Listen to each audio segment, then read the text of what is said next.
வணக்கம் நண்பர்களே! இன்னைக்கு நம்ம சின்ன மருமகள் சீரியல்ல பார்த்தீங்க அப்டின்னா, கருப்புசாமி சொன்ன பேச்ச கேட்டு சேதுவும், தமிழ்ச்செல்வியும் ஒண்ணா சடங்கு சம்பிரதாயம் பண்ண போறாங்க.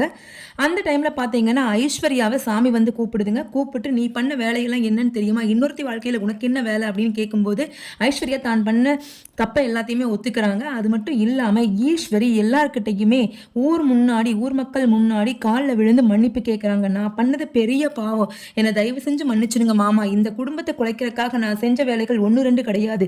அதனால தயவு செஞ்சு இந்த மக்கள் முன்னாடியே நான் திருந்திட்டேன். என்ன மன்னிச்சுடுங்க மாமா அப்படின்னு கால்ல விழுகுறாங்க. அந்த டைம்ல பார்த்தீங்கன்னா, ராஜாங்கம் அவங்கள மன்னிக்கிறதுக்கு மறுக்கிறாருங்க.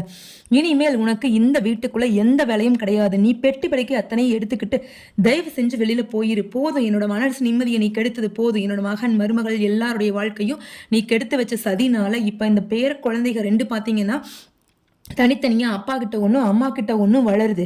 இந்த குழந்தைங்க 2ம் அதோட உணர்ச்சி பூர்வமா ஒண்ணா இருந்தா மட்டும் தான் அவங்களோட லைஃப்ல அவங்க சக்சஸ் ஆக முடியும். அதனால நான் யார வேணாலும் எந்த வேலைய வேணாலும் நான் மன்னிப்பேன். ஆனா இந்த குழந்தைங்கள பிரிச்சு வச்ச பாவத்த நீ செஞ்சத என்னால ஒரு காலம் மன்னிக்க முடியாது ஈஸ்வரி. தயவு செஞ்சு வீட்ட விட்டு வெளியில போயிரு அப்படின்னு சொல்றாங்க. அந்த டைம்ல பாத்தீங்கன்னா ஈஸ்வரி எப்படியாவது மறுபடியும் சரி நம்ம இந்த வீட்டுக்குள்ள போயிரணும் அப்படின்னு நினைக்கிறாங்க. ஆனா பாத்தீங்கன்னா கடைசியில அவங்கனால அது முடியாம போயிருதுங்க.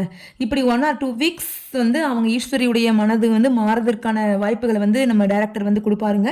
அவங்க மனசு மாறுனதுக்கு அப்புறமா பார்த்தீங்கன்னா, எல்லாருமே கொஞ்சம் கொஞ்சம் அந்த வீட்ல இருக்கிறவங்க முக்கால்வாசி மனம் வந்து மாறிய நிலைமையில தான் இருக்காங்க. பாட்டி சொல்றாங்க, "தமிழ்ச்செல்வி இனிமேலாவது தயவு செஞ்சு புரிஞ்சுக்கோமா. சேதுவுக்கு ஐஸ்வர்யாவுக்கும் நடந்த கல்யாணம் வந்து ஒரு பொய்யான கல்யாணம் தான். நீ இனிமேலும் சேதுவும், நீயும் அந்த 2 குழந்தைங்களும் ஒண்ணா இருக்கிறத நான் சாகப்போற காலத்துக்குள்ள பார்த்துட்டு கண்ண மூடணும் சாமி" அப்படின்னு சொல்லி பாட்டி வந்து சொல்றாங்க.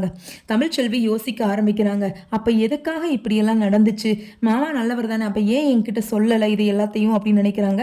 அது எல்லாத்துக்குமே ஒரு காரணம் இருக்குதுமா அப்படின்னு சொல்லிட்டு ஒரு ட்விஸ்ட் வரைய கொண்டு வராங்கங்க.